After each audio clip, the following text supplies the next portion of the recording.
ده روژا سه شمه ده انجام تقینه که دل قامشلو سه ولاتین کرد یک مالباته بناوین یوسف گلای 85 سالی، مظلوم گلای 42 سالی و محمد گلای 33 سالی جیان خواهج دستان که فروکه یک به فروکوان هاتبو انجام دان.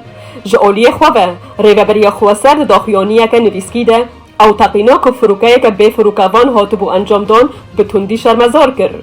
هر وها ریوبری خواه سرد دریجی داخیانی خود دازانین که ترکیه بوان کریاران حولات اکدان آرامی و باشور و روژولات سوریه دیده و فروکه به فروکوان سیویلان دکه آرمانج. هر وها ریوبری خواه سر دا خواست جهت پیمانان ناف دولتی و روسیا کر دا کبرولا خواه رابن و ریگری لپلان ترکیه لدجی گله کرد بگرن. لعالیه کدن محدین شیخ آلی سکرتیر پارتیا یکیتی یا دموکرات آکرد لسوریه داخیانیه که ده تقینا ده لقامشلو و کریارین دولتا ترکیه بتندی شرمزار کرد. هر وها سرساقی جگل کرد و مالباتا شهیدان را خواست. هر ده درباره و مجاره ده ایرو لقامشلو خواه پیشاندانک جبو شرمزار کرد و تقینا ده لقامشلو بره بچو.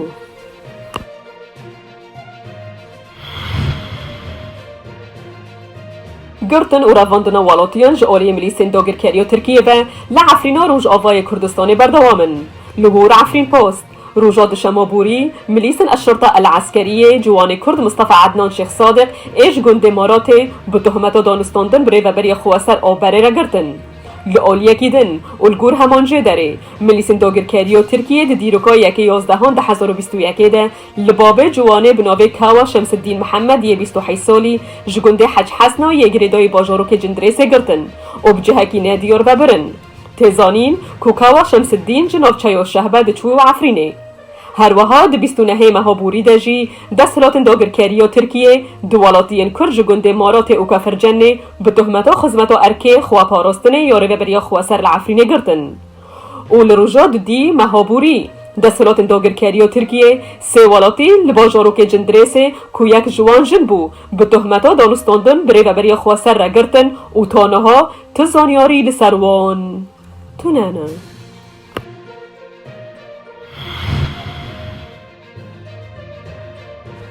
روژا دشما بوری سروکا کمیسیون امریکی جبو کاروبارن اولی دگوتاره که ده دمالپرا نشنال انترست گود بری داگرکری ترکیه عفرین جوهرا سوریه بو که آشتیا نفخوایی پاراستی بو. هر وها نافبوری دگوتاره خواده آماجب توان شرج آلی داگرکری ترکیه بکر او گود نهال عفرینه توان شرج گرتن اشکنجه کشتن و گوهرتان دیموگرافیان نافچین کردی بردوامه. هر وها ماینزا بردوام دکه که تو برسوین رکبریا سوری یا گریدای ترکیه لسر روشا خراب لعفرین سریکانیه و گریسپی تونانه. جعالیه کی دن سروکا کمیسیون امریکی جبو کاروبارن اولی تکس کرد کل نافچهین جرده سلاتا داگرکری ترکیه ده فله ایزیدی و پیکاتین دن اینتاوی و اولی دن آرمانج کرن.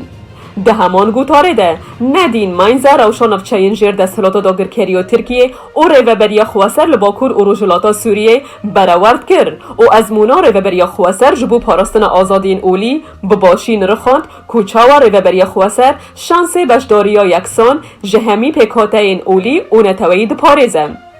دبیر آنینا سیم آداگرکری ترکیه ده ندین ماینزا ده داخیانیه که تومار کریده آنی زمان که ترکیه و ملیسن گریداییوه به صدان سویل کشتنه و کریارن هوانه لدیجی پیکاتین اولی و نتوایی انجام دانه. هر وها نافبوری آماجه به یکی کرد که کمیسیون امریکی جبو کاروبارن اولی ریوبری یا امریکی آگاهدار کریه دا که فشار ترکیه بکه که هیزن خواه جعفرین و باکور سوریه وکشینه.